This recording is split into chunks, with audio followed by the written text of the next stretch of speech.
boa tarde, galera esperta. Segundão, canal Educação. Tudo em paz, meu povo? Tudo lindo por aí, tudo tranquilo? É o que a gente está desejando aqui para vocês, tá bom? Muita energia, uma sexta-feira irradiante a todos nós. Tio Madison e toda a nossa equipe desejando para vocês vida, galera. Meus amores, gratidão pela presença, pela oportunidade. E a gente vai conectar hoje aí com a arte regional, a arte piauiense. Alguém conhece aí algum artista piauiense? Em qualquer modalidade? Aqui temos vários, é ou não é? Muitos artistas no Piauí. Nós teremos aulas frequentes agora voltado para esse regionalismo, até mesmo para a gente conhecer a nossa base, a nossa origem, tá? E nós vamos ter a cada semestre, a cada bimestre, perdão, nós teremos aí um ou dois artistas que nós estaremos estudando. A gente conhecer um pouco dessa raiz, dessa base, né, que é a nossa arte regional. Lembrando, meus amores, que ter raízes é conhecer a nossa produção. O que nós fazemos, qual a língua nós falamos, né, o que nós representamos como símbolos da nossa identidade.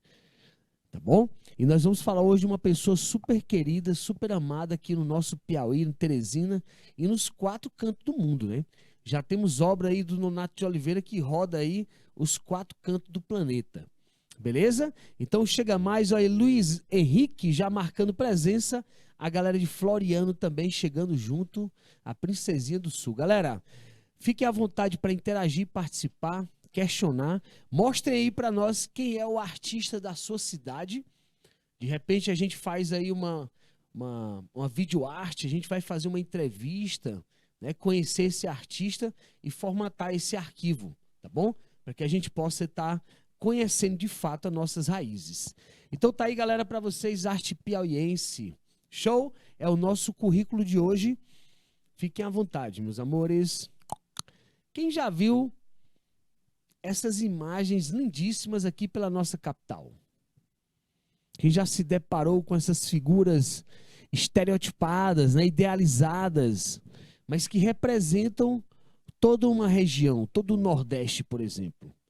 Essa figura aí do Nonato de Oliveira é inconfundível nessa iconografia, nesse imagético da arte piauiense e teresinense. Tá bom? Já viram, galera, algum tipo de imagem assim? Aqui em Teresina? Agora, recentemente, ali, o centro de convenções foi reestruturado, renovado, né? E nós tivemos a graça de ter um painel lá gigantesco do Nonato de Oliveira. Tá bom? Me tragam aí, já para essas 2 imagens, quais as influências que vocês percebem. As influências artísticas, sobretudo do século XX. A gente poderia falar num cubismo. Vocês acham que aí tem cubismo? Tem influência do cubismo, não é? As figuras literalmente estão trabalhando planos geométricos, linhas retas, círculos, semicírculos, há uma padronização nesse estilo, é ou não é? Então, há uma influência cubista. Vejam que, hora ou outra, a perspectiva, a profundidade, ela é, digamos assim, ela não existe, né? Por quê? Porque ele chama tudo para o primeiro plano. Pergunto a vocês, é expressionista? Sim ou não? Sem sombra de dúvidas, né? Tem expressão. As figuras estão em festas e momentos de comemoração, mas sempre apresentando aquela seriedade, né? Lembra antigamente, você chegar no interior, tem um povo sério, mas também um povo muito cheio de cultura, cheio de raiz, muitas festas, né? É muito comum a gente sair da cidade grande para ir para o interior, festejar, comemorar de uma forma mais natural. Né? E ele traz essa memória de uma forma colorida e influenciada por vários segmentos artísticos aí do século XX, né? Beleza, meus amores? Fica lindo isso para vocês? Vamos falar um pouquinho do nosso Nonato de Oliveira. O tiozão tem um zóio, ó, clarão, verdão, né? Olha o sorriso expressivo, muita vida na arte Nonato de Oliveira, né? Beleza? Vamos já comentar várias obras dele. Olha aí, Raimundo Nonato Oliveira é um nome bastante comum. Eu conheço bem uns 3, né? Nasceu em 11 de dezembro de 1949, na Fazenda Mendes, localizada entre os municípios de Pimenteira e São Miguel do Tapuio, a cerca de 180 quilômetros da capital de Teresina, capital do Piauí, Teresina. Ainda quando criança, Nonato Oliveira já despertava seu interesse pela arte da pintura, usando as sobras de material de construção de seu pai, Sabino Policarpo de Oliveira, que era pedreiro e grande incentivador da expressão criativa de seu filho. Olha, galera, que profissão linda do pai, ó. A profissão de pedreiro, sem sombra de dúvidas, hoje, nos dias que vivemos, é até, digamos aí, uma riqueza, porque ninguém nem encontra mais pedreiro. A galera toda ocupada aí, construindo prédios e mais prédios, casas e mais casas, piscinas e mais piscinas, e ainda incentivando o filho, ó. É uma relação, é ou não é? Veja que essa expressividade familiar, ela perpassa pela obra. Por isso que Nonato de Oliveira é conhecido nos 4 cantos do mundo, porque traz no seu conceito a base familiar. Tá bom, galera? Vamos incentivar as crianças aí a canto, a dança. Às vezes você vê a criança ali dançando, menino, tia Kézia, dança demais. E às vezes, na verdade, é um talento que está ali, né? Nascendo, desabrochando. Nonato Oliveira fez o seu primeiro painel com 14 anos de idade, dentro de um quarto de sua casa, que estava sendo rebocado pelo seu pai. Como ainda não tinha acesso a uma variedade de tintas industriais, Nonato conseguiu, através de pesquisas, extrair pigmentos da vegetação onde morava, como o durucum, casca de angico, tabatinga e da nogueira, mostrando desde o início que, além de pintor, era um grande pesquisador. Galera, não é à toa que se chega ao sucesso, né? Pesquisas, tá? Uma obra que envolve pesquisa, ela tem base. Veja que a própria, o manual, você criar a sua própria tinta, ela já traz uma novidade. E nenhum comércio vai vender a tinta que você fez. Ali traz uma certa, uma marca. Isso foi característica lá no Renascimento também. No século XV, né? Os artistas criavam suas próprias tintas. E isso diferenciava, logicamente, os diversos e diferentes artistas que existiam. Tá bom, galera? Guarda essa informação, galera. Filho de um pedreiro, o pai incentivando o filho nas suas produções, o filho vai e pesquisa até como fazer sua própria tinta, tá bom? Então isso traz um aspecto aí de alquimia, né? Podemos dizer. Esse é um processo que todos os artistas, eles passam, a criatividade, a criação, tá? Hoje você comprar a tinta feita é diferente de você criar a sua própria tinta. Criatividade, nossa, esse nome saiu estranho. Rapidinho.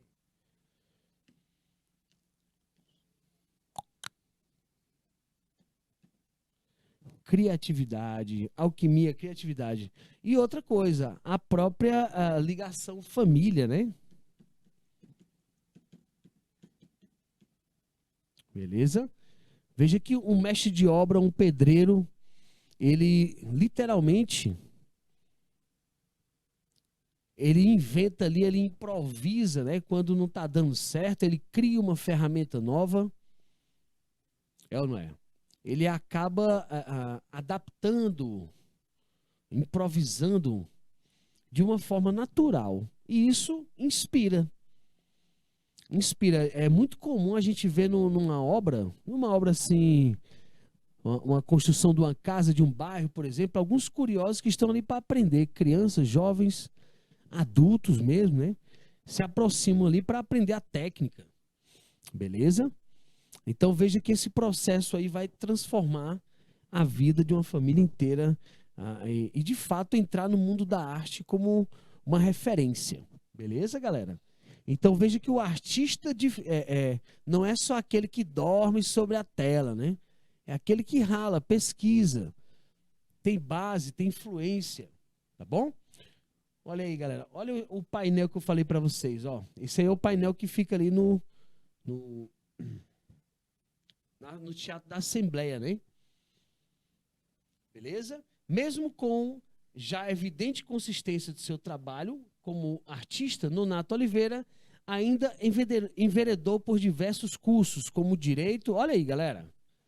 Direito, economia, técnico em edificações, matemática, eletrônica, conseguindo finalizar apenas este último na Escola Técnica Federal do Piauí, o antigo Cefet, né? Hoje o IFP, tá? Veja que o cara não era paradão não, né? Ativo na arte, tá? Conceitualizando suas ideias, suas propostas, beleza? Mas com o prestígio constante de seu trabalho nas artes plásticas, essa virou sua principal atividade e permeou grande parte da sua vida, rendendo-lhe um grande reconhecimento. Ok, galera? Então vejo que cada um de nós, a gente encontra aí uma referência dentro de um processo histórico da nossa formação cultural, né? O Pote, o Bumba Meu Boi, ali os Oleiros, né? A Nuncipode, olha ali a Nuncipode acendendo um cigarrão dela ali, ó. As lendas. Quando a gente fala em lenda, mitologia, você entra para o campo da ciência. Ele era um cientista, veja aí, o cara é um pesquisador, tá? As mitologias, as lendas gregas, elas representam conhecimentos, né? Você tem ali como se fosse o bicho-papão, que a gente chama o jaraguá, né? Olha ali, o bichãozão do dente grande, ó. Muito comum também dentro desse imaginário indígena, porque era uma forma de botar medo aos índios no processo de colonização. Beleza, galera? Temos aqui uma espécie de rei, né? Olha aí. Como se fosse um Dom Pedro da vida, os cangaceiros. Esse chapéu do cangaço é muito característico na obra de Nonato Oliveira. Tá bom? Aqui o reizado, representado pelo pandeirinho enfeitado. O caju, né? Massa, olha aí, o caju, a manga. Olha que show. Agora, veja que ele traz todo esse processo de sobreposição de imagens para o primeiro plano. O mandacaru no primeiro plano ali, né? Os pássaros, diferentes cores, né?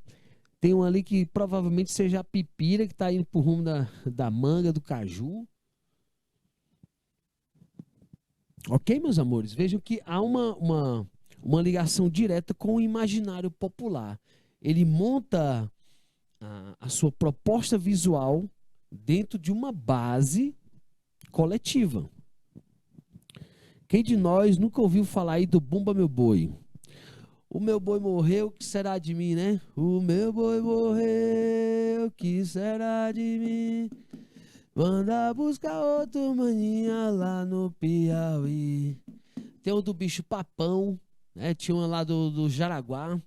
Chegou, chegou, já chegou meu Jaraguá. O bichinho é bonitinho, ele vai te pegar. Pega o menino Jaraguá. Menino Jaraguá, pega o menino Jaraguá. Era uma forma de botar medo às crianças. Cantada, né? Nas catequeses indígenas. Então virou uma referência com o bicho-papão na cultura popular piauiense, o Jaraguá. Hoje, algumas bandas de Teresina, como a banda Rock Moreira, eles utilizam essa referência para tocar uma música com essa base, né, do Jaraguá, um bicho que botava medo nas pessoas, enfim. Beleza, galera? Então fica aí a dica para vocês aprofundar essa pesquisa também em torno do Nonato de Oliveira e toda essa imagem que ele traz de uma cultura sobreposta, né? Veja que há uma fusão aí de características gerando o nosso dia a dia. Por exemplo, quem já ouviu falar na Nuncipode, galera? Olha, a Não Se Pode é uma lenda que fala de uma mulher que cresce até um porte, né, para acender um cigarro e amedronta os homens na noite teresinense. Mas, na verdade, os homens iam atrás de aventuras, né? Fora do casamento, por exemplo. Os homens casados iam aventurar mulheres na noite. A noite teresinense tinha ali os prostíbulos, né? E havia relações, literalmente, com essa quebra familiar. Quando ele saía para ir procurar a mulher desejada, ele voltava correndo com medo. Na verdade, ele via monstro, ele como se uma mulher perseguisse ele. Quem já assistiu um filme chamado aí ah, A Mulher Invisível, do Selton Mello, com o Selton Mello, né? Ele faz uma referência a essa mulher idealizada. E a Não Se Pode, ela é uma lenda que literalmente está aí no dia a dia das pessoas, né? Sobretudo nesse contexto mais complexo aí. Tá bom? Show de bola, galera. Olha aí, Floriano chegando. Bom Princípio, Ribeiro Pina, São Francisco do Piauí, Ribeiro Gonçalves. Um abraço carinhoso a vocês, galera. Uruçuí também chegando junto. Show de bola. Meus amores, essa ideia do painel, né? O painel, os grandes paredões, eles surgem lá no México, na verdade, né? Os mexicanos, astecas, eles começam com a ideia do muralismo. Então veja que o próprio Nonato Oliveira recebe influências de outras culturas. Aqui ele está representando as imagens da cultura local, cultura piauiense. Mas a sua técnica, o seu estilo de pintura é influenciado por outros povos também. Beleza, galera? Show de bola. Assim como a própria mitologia, né? Aqui a gente fala em lendas. Lá na Grécia é o quê? Mitologia. Show de bola? Olha aí, o painel agora visto de uma forma mais real, para a gente entender o tamanho do painel. Né? Meus amores, entendo que hoje, por exemplo, um painel desse tamanho, ele não tem condições de fazer só, né? A sua idade já não condiz com essa força física aí que é dispensada sobre esse painel gigantesco. Vejam aí os artistas que ajudaram ele, um coletivo, tá? A gente deve destacar essa ideia do coletivo. Por quê? Porque o artista ele vai passando sua técnica, ele vai incentivando outras gerações, tá? Ele vai eternizando um processo, digamos assim, criativo por meio dessas obras. Tá bom? Por meio dessas obras. É uma escola, literalmente, para nós, essa escola artística, filosófica, cultura visual, imagética, e para os próprios envolvidos, né? Vejam que aqui há um amor pela arte, há um amor pelo que se faz. A gente para assim, o artista, você passar só ali, ficar pintando o dia todinho e tal. Olha aí, galera, o rapel, o rapel que é introduzido aí, né? Essa escalada. Literalmente aí há risco até da própria vida. Acidente de trabalho, né? Esses grandes painéis, eles geram, sim, uma dispensa muito interessante no quesito da segurança, tá bom? E outra tem que ter vitalidade, né? Porque uma pessoa mais idosa não consegue escalar isso tudo aí, não. Então ele cria o senso coletivo, a sua equipe, literalmente, de confiança, e essa equipe vira literalmente uma escola, porque a técnica é passada, né? O estilo ele é compartilhado. Logicamente que os artistas não vão copiar Nonato Oliveira, mas muitos já são inspirados por ele. Eu, sinceramente, na minha infância, eu lembro muito bem que eu passava ali Na Avenida Maranhão, em frente ao Troca-Troca, tinha o Mini Box. E esse Mini Box era tipo um supermercado que depois foi um posto de polícia, foi igreja, hoje é o shopping da cidade. E ali tinha umas pinturas de Nonato Oliveira. Toda vez eu, papai, passa devagar que eu quero ver a pintura do zoião. Eu chamava a pintura do zoião, porque os olhos são muito expressivos, né? Veja que hora ou outra a gente quer ver um sorriso, ao mesmo tempo é aquele sorriso meio que não é um sorriso tão fácil, né? Beleza, meus amores, e há uma encarada aí, né? Um frontalismo interessantíssimo, como se aquilo fizesse parte do nosso dia a dia realmente. A Não Se Pode tá toda hora aí, né? O Bumba Meu Boi, a história da comida, eu quero comer a parte melhor do boi, quero comer só a picanha, mamãe. Né? A gente sabe que não é só assim, enfim. Beleza, meus amores? Coisa linda, né? A gente poderia passar aí o dia inteiro olhando para esse painel e não cansa a vista. Porque ele trabalha os tons, né? Se você observar o azul, o verde e esse trançado de marrom, ele dá um equilíbrio estético visual. Ele não cansa. Apesar de ser muito colorido, mas as cores não são aquelas cores extravagantes. São cores vivas, né? Hora ou outra, nuances da mesma cor. Verde escuro, verde claro, azul escuro. Muito equilibrada a obra dele, né? Beleza, galera? Olha aí, ó. Vamos saber por que esse cara é tão interessante assim, né? O cara foi pesquisar, ralou, foi atrás.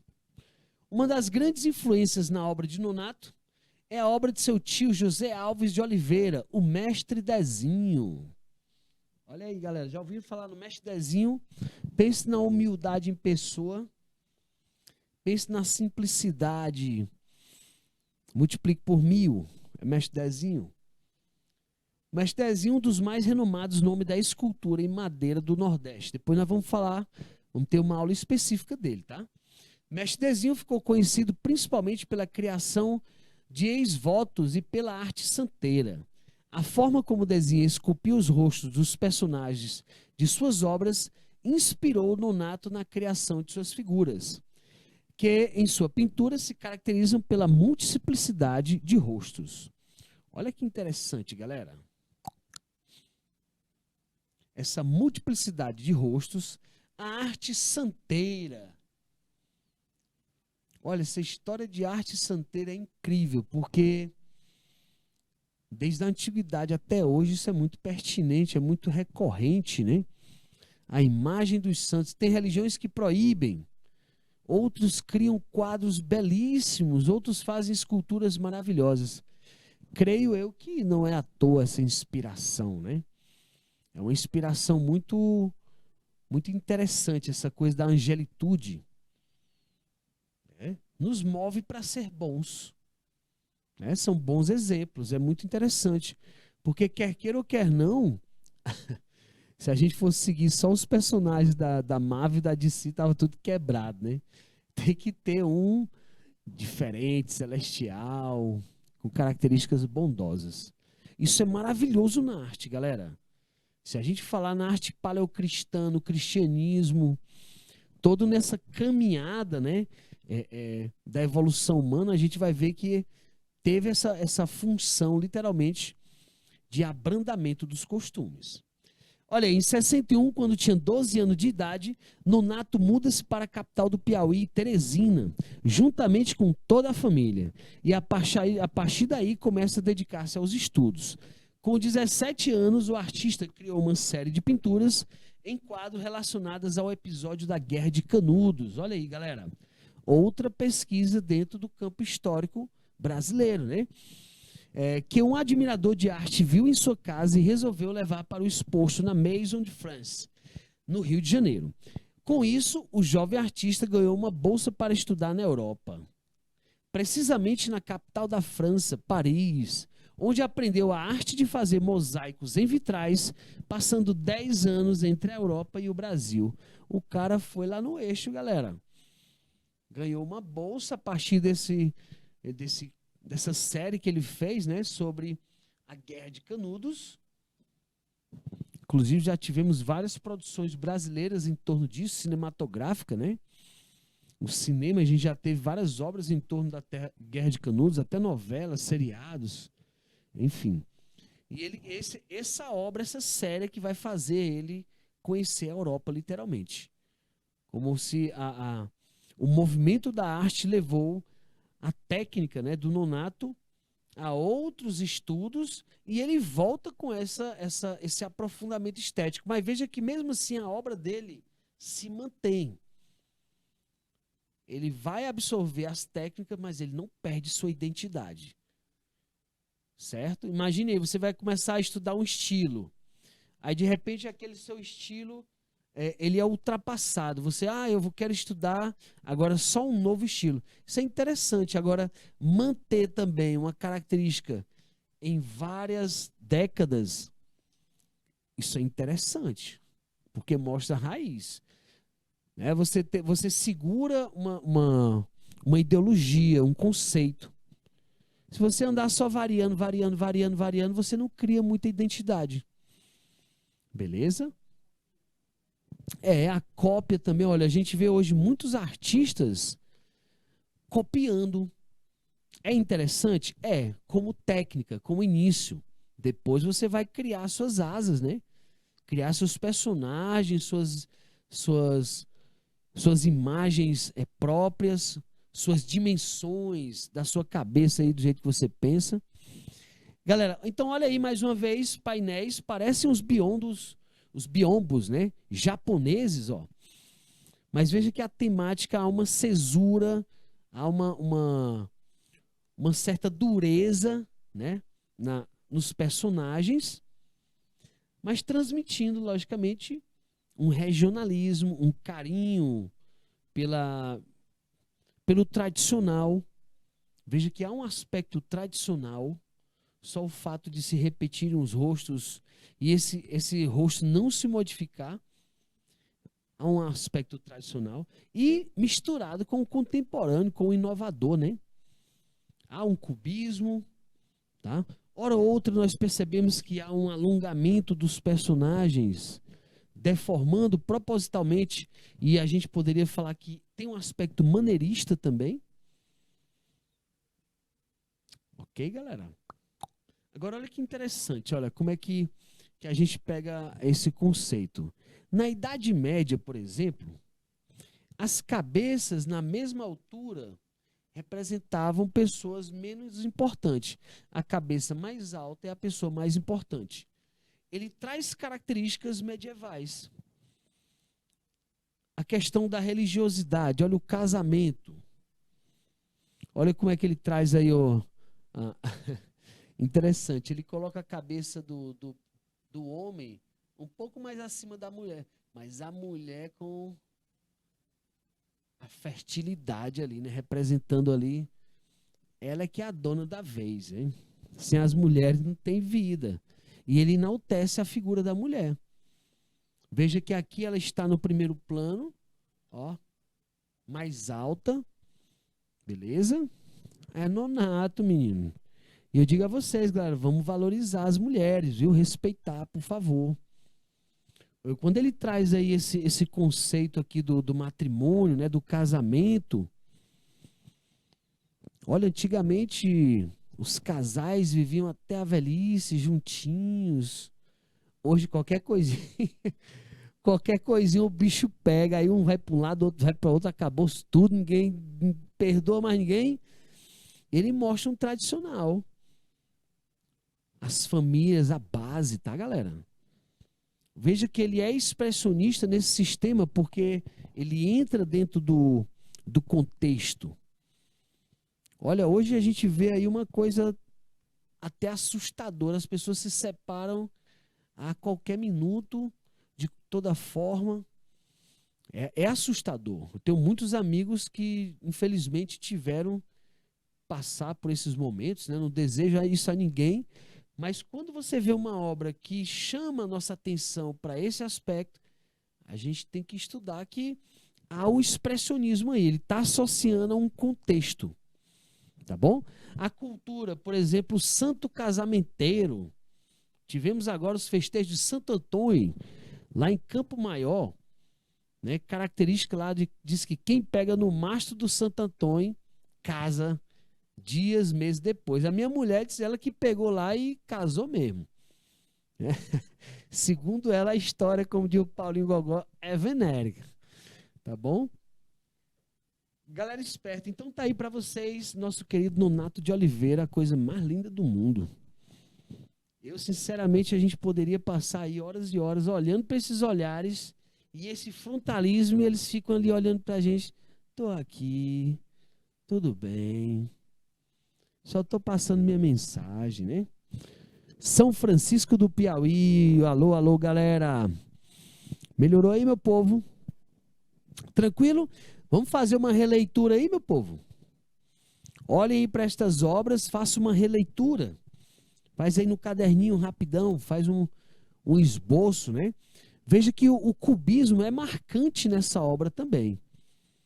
O aspecto geométrico. Como a gente falou, é um pesquisador, né? Um cientista. Foi estudar fora, na Europa, na França, Paris.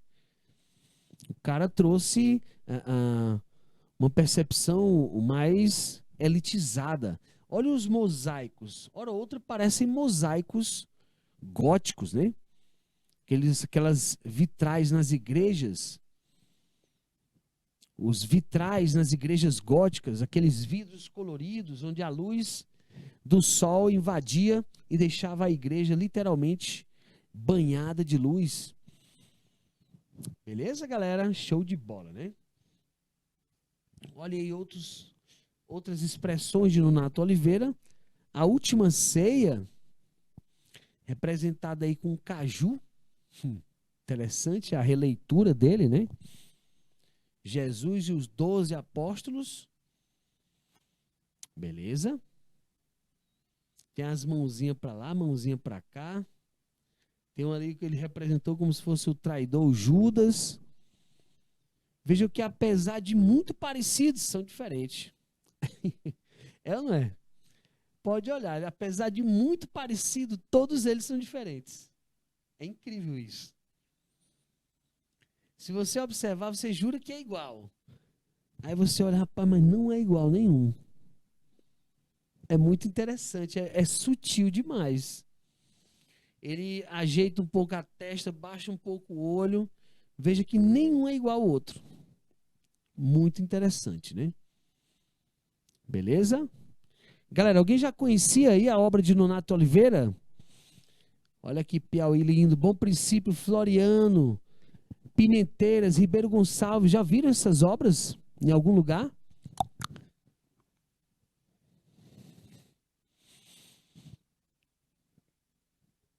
Muito show.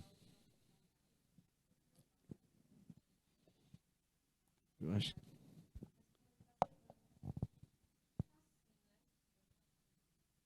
Ele está segurando nos braços, né? Essa ceia de caju. A última ceia de caju, né?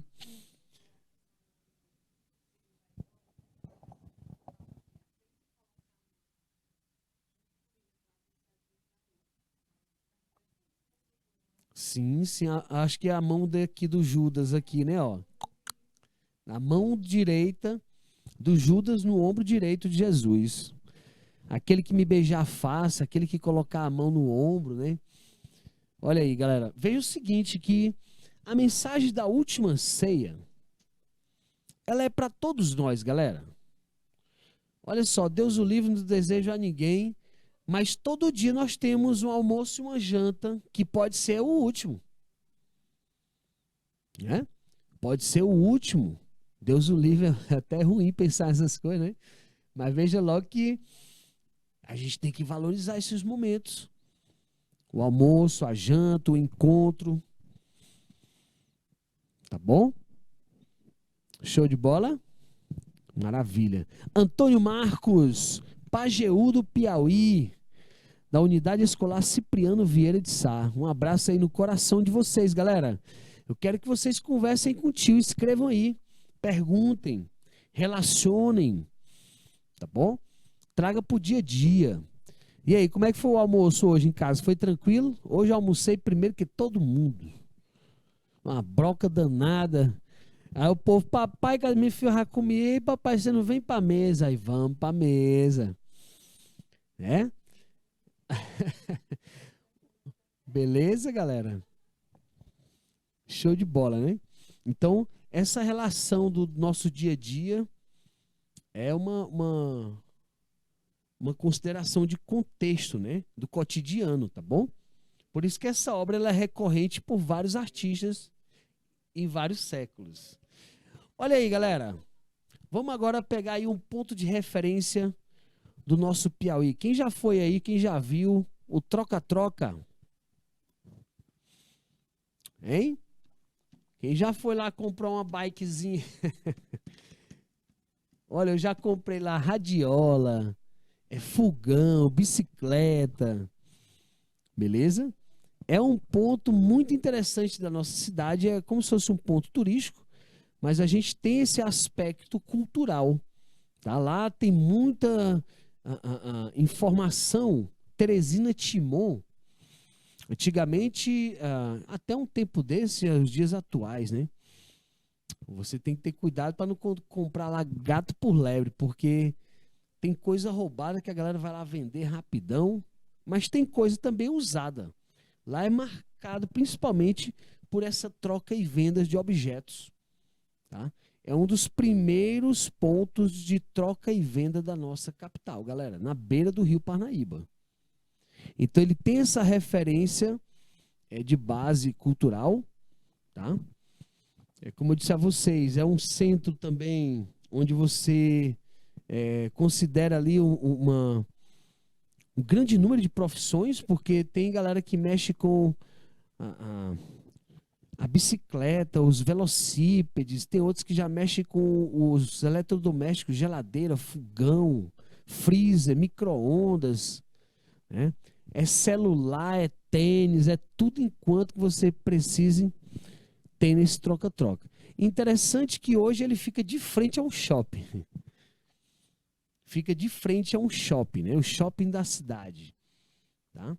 Ali também próximo à prefeitura, e é uma região que, sem sombra de dúvidas, ela marca esse aspecto artístico-cultural de Teresina. Salvo engano, em 92, ela recebeu, não, 94, ela recebeu esse teto novo aí ondulado, né? Antigamente era um teto reto, para gerar uma climatização mais idealizada, né? Um clima mais fresco, tá bom? Nas margens do rio a gente sabe que é muito quente.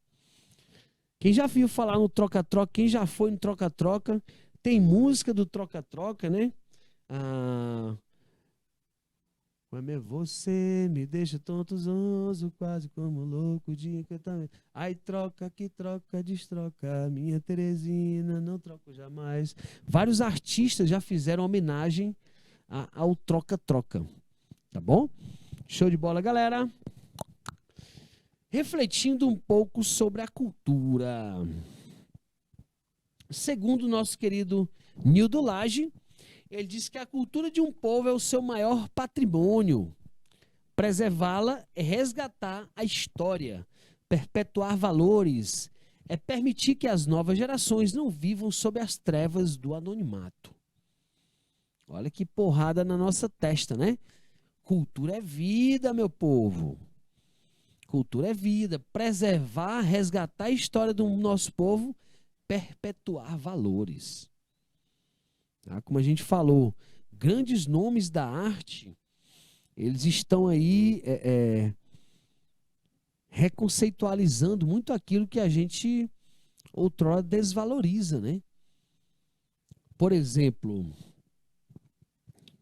hoje para você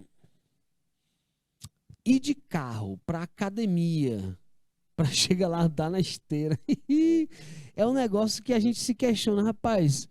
Tudo bem, eu vou porque lá a esteira é melhor, é condicionado e tal.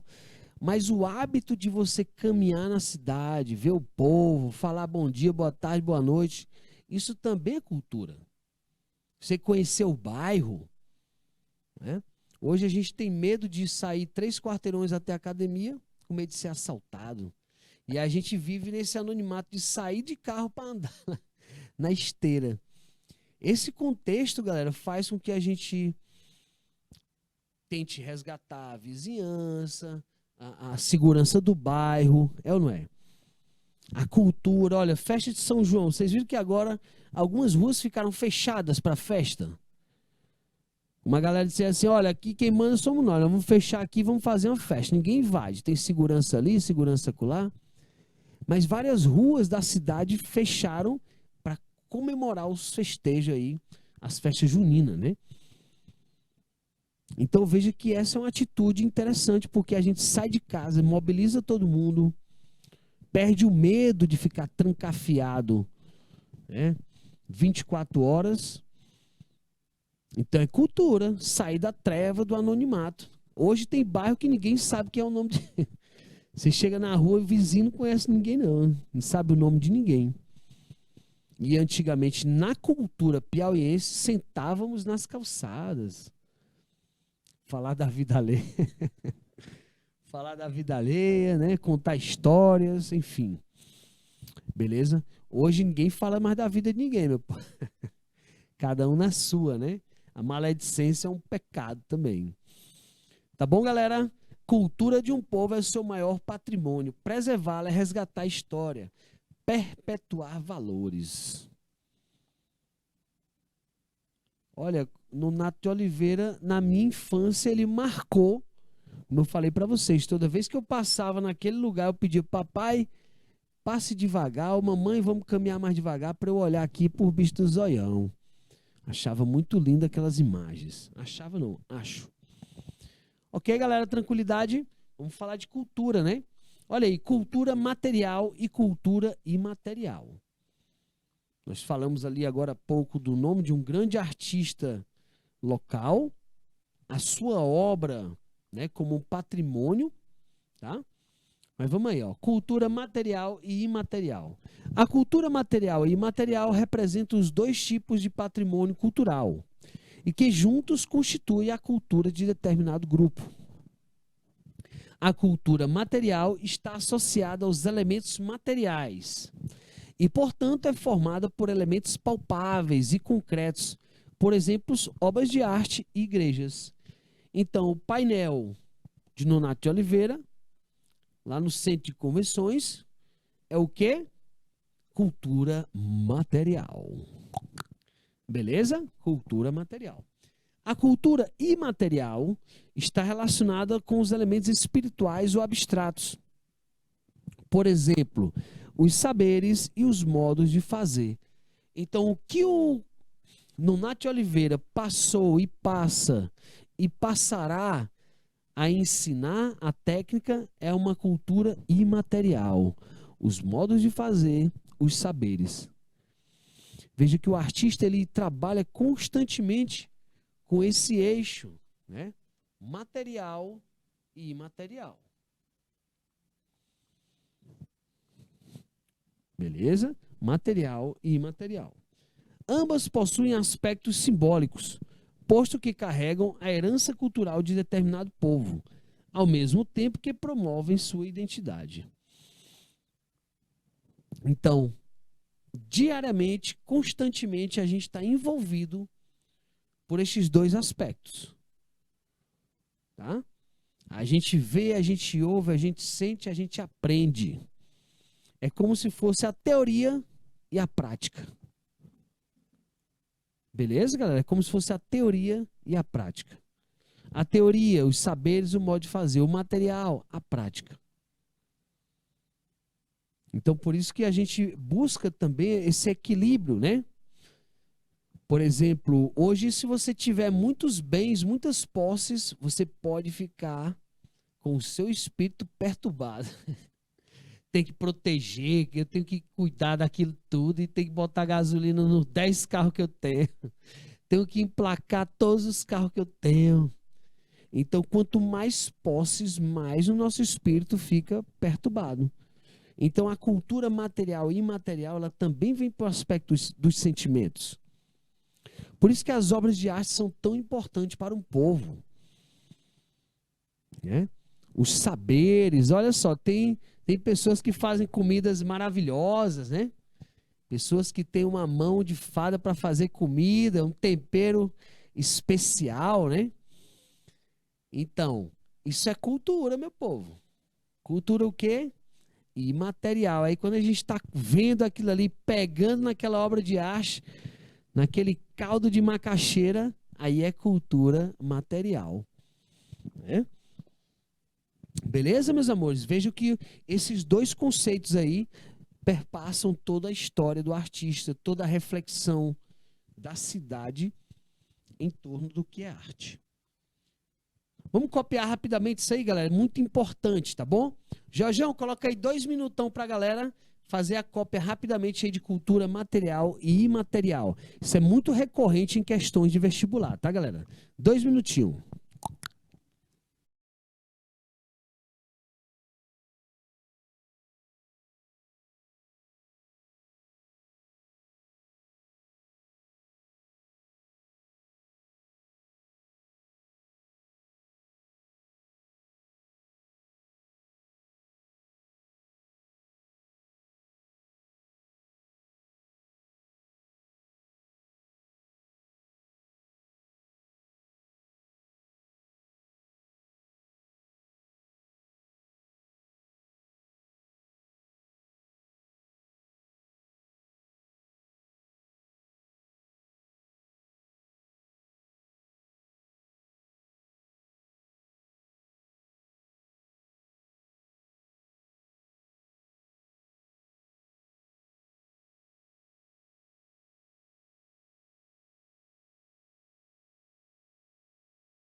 Beleza, beleza, galera. Estamos de volta, meus amores. Conseguiram copiar aí?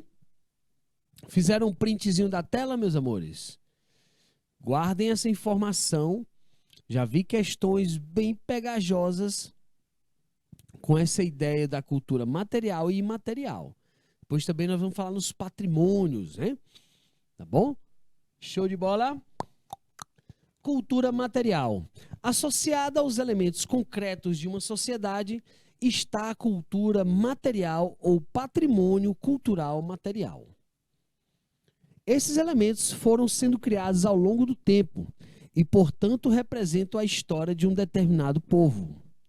Diversas edificações, objetos artísticos e cotidianos fazem parte da cultura material, os quais são classificados de duas maneiras: bens móveis, bens imóveis. Bens móveis podem ser transportados e reúnem os acervos e coleções. Os bens imóveis são estruturas fixas e representam os centros históricos, sítios arqueológicos, etc. Então você vai lá no museu, você vai lá no centro histórico, no centro arqueológico, numa igreja, numa casa. Isso são bens imóveis. Tá bom? Cultura material, bens imóveis. E os bens móveis podem ser transportados, né? É o móvel da nossa casa. Você lembra lá do móvel? Móvel é justamente porque ele pode se mover. Você pega o guarda-roupa, bota para um lado, bota para o outro. Hoje, se você comprar um guarda-roupa, mover ele 3 vezes, já era, galera. Já era, ó. As portas não fecham mais nunca. Até você achar de novo aquele ponto estratégico é difícil. Porque o material está ficando escasso. Não se tem madeira reflorestada. Por exemplo, tem, né? Eu digo assim, não se tem a quantidade que a gente usa. A gente vai adaptando, vão aparecendo outros tipos de materiais. Tá bom?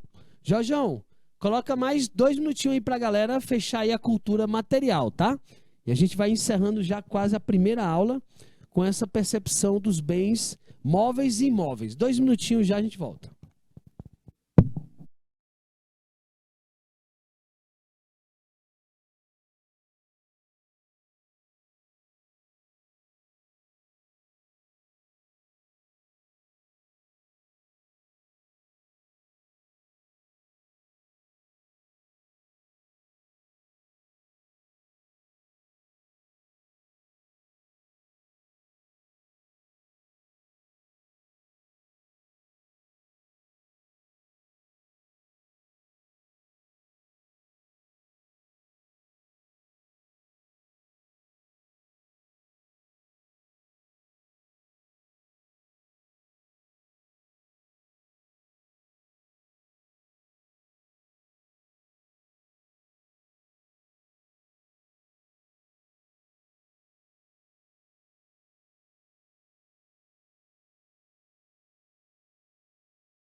Beleza, beleza, galera. Conseguiram anotar, galera? É interessante a gente ter essa informação porque algumas questões, elas são pejorativas nesse aspecto do nosso entendimento, né? O que é patrimônio histórico? O que é bem durável? O que é bem não durável? No mundo da arte, esse conceito, ele, ora ou outra, ele é trazido à tona porque a questão da pichação, do grafite, a ocupação do espaço urbano, ele precisa de uma certa autorização, de um conhecimento. Então a arte ela envolve também aquilo que faz o povo ter direito, né? Você saber, olha, esse museu aqui eu também posso entrar, porque a gente paga imposto e é o imposto que mantém, né? A gente tem o direito de usar a praça, etc, etc. De uma forma civil, organizada, obedecendo leis e regras, tá bom? Galera esperta, bora fazer ali uma pausa rapidinha para a gente tomar aquela garapada, tá bom? Tem um caldinho ali especial e já já a gente volta. São apenas 3 minutinhos para a gente recuperar aí a energia com todo o gás para vocês, tá bom? 3 minutinhos, já a gente volta, meus amores. Um cheiro no coração. Show, tamo junto.